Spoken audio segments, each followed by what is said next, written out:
Every day, communication is essential to our daily lives. We communicate with each other, whether it's across the street or across the globe, through a vast series of interconnected communication networks. Our text messages, emails, voices, and videos are first converted into electrical pulses and signals, and then sent across networks of cables and wireless channels to recipients on the other end who receive our messages, voices, or images instantaneously. In much the same way, organisms have nervous systems that send signals from one part of an organism to another.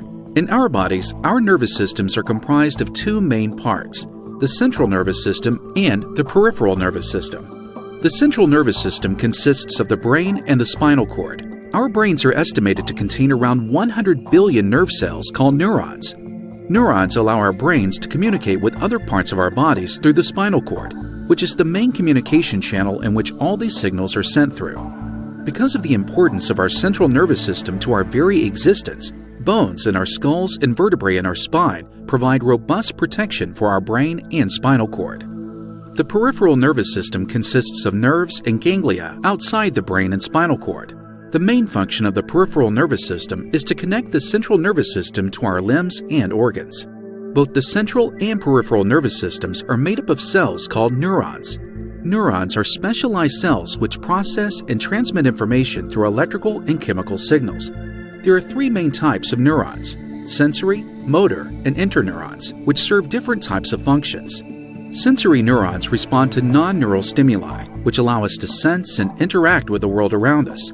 Sensory neurons are typically found in skin, muscles, joints, and organs which sense and indicate things like pressure, temperature, and pain. Our tongues and noses have sensory neurons that are sensitive to certain molecules, which allows us to perceive different tastes and smells. Neurons in our inner ears are sensitive to vibrations caused by sounds, which allows us to hear. And our eyes have sensory neurons in the retina that are sensitive to different wavelengths of light, which allows us to see shapes and colors.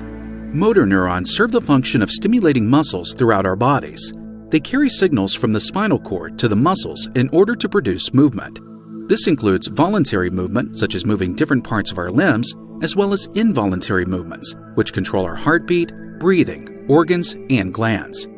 Interneurons provide the connections between the sensory and motor neurons, as well as between themselves. Neurons in the central nervous system, which consists of the brain and spinal cord, are all interneurons. Let's take a look into the structure of a neuron. A typical neuron has four distinct parts. The first part, the cell body or soma, is the control center of the neuron. Like other cells in the body, the soma contains the cytoplasm, nucleus, mitochondria, and other organelles. It's also the manufacturing and recycling plant of the cell where neuronal proteins are synthesized. The second and third parts extend away from the cell body. They are conduits through which signals flow from and to the cell body.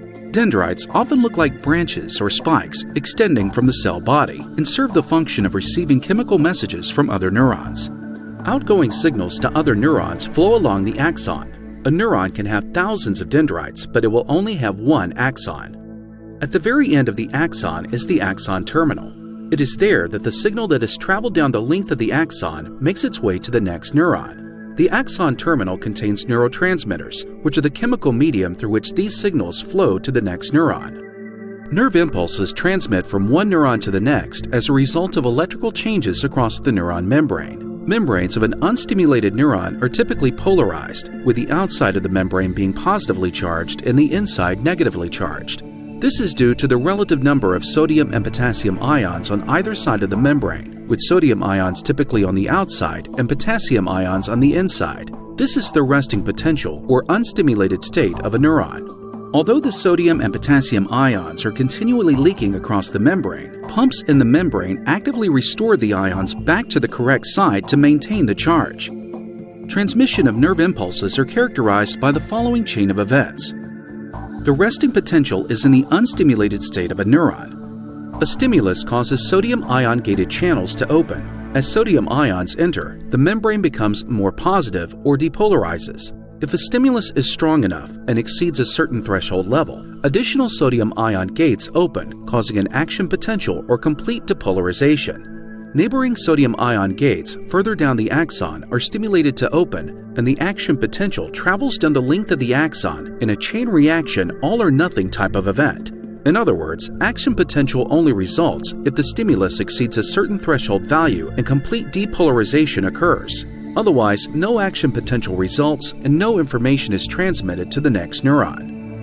After depolarization, potassium ion gates open to allow potassium ions to move outside the membrane to restore a positive charge on the outside of the membrane. This is called repolarization. Next is the refractory period, where the axon will not respond to new stimulus. In order to re-establish the original balance of these ions, sodium and potassium ions are returned to their resting potential location by pumps in the cell membrane. All of this occurs in about 5 milliseconds, which is less than a lightning strike. Now the neuron is ready for another stimulus. Neurons don't actually touch each other. Signals flow from one neuron to another across a small gap called a synapse. At the synapse, the plasma membrane of the neuron sending the signal, or the presynaptic neuron, is close to the membrane of the target neuron, or postsynaptic cell. These two membranes are linked together through extensive arrays of molecular machinery that carry out the signaling process. There are two types of synapses, chemical and electrical. In a chemical synapse, the presynaptic neuron releases neurotransmitters that bind to receptors in the postsynaptic cell and initiate an electrical response in the postsynaptic neuron. In an electrical synapse, the cell membranes of the presynaptic and postsynaptic cells are connected by gap junctions that pass electrical current and cause voltage changes across the cells.